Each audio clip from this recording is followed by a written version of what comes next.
October 14th, 1066, a date that changed the course of English history forever. The Battle of Hastings marked the beginning of the Norman Conquest, an event that reshaped the English language, culture and legal systems, leaving an indelible mark on British and world history. But to truly understand the significance of this battle, we need to step back and explore the events leading up to it, the strategies employed by both sides, and the far-reaching consequences that followed. King Edward the Confessor's death in January 1066 left England without a clear heir. Harold Godwinson, a powerful English noble, was quickly crowned king. But his claim to the throne was contested.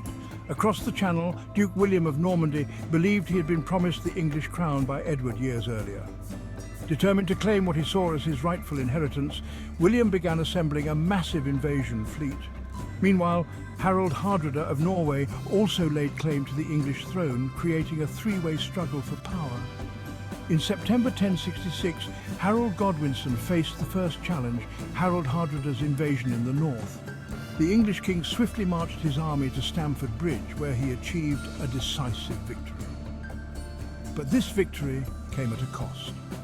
Harold's forces were exhausted, and just days later, news arrived that William had landed on the southern coast of England. On October 14th, 1066, the armies of Harold Godwinson and William of Normandy faced off near Hastings. Harold's forces, primarily composed of infantry, took a strong defensive position on a ridge known as Senlac Hill. William's strategy relied on a combination of archers, infantry, and his highly trained cavalry. His forces repeatedly attacked the English shield wall, but Harold's men held firm. However, William's cunning tactics would soon turn the tide of battle. In a moment of brilliance, William ordered a feigned retreat. The English, thinking they had won, broke their shield wall to pursue the fleeing Normans. It was a fatal mistake. The Norman cavalry quickly turned around, cutting down the exposed English soldiers. By the end of the day, Harold Godwinson was dead and his army was in ruins. William had won the battle, but more importantly, he had secured the English throne. William's victory at Hastings was only the beginning. On Christmas Day 1066, he was crowned King of England in Westminster Abbey. The Norman Conquest had profound effects on England and beyond. William introduced Norman feudalism, which reshaped English society.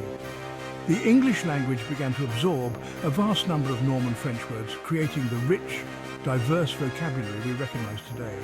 The legal and administrative systems were also overhauled, with the Domesday Book exemplifying William's control over his new kingdom.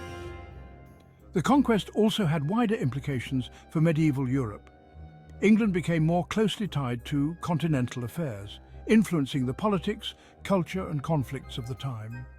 The legacy of the Norman conquest is still felt today, more than 950 years later.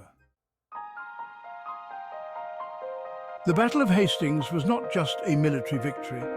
It was a turning point that transformed England into what we know today.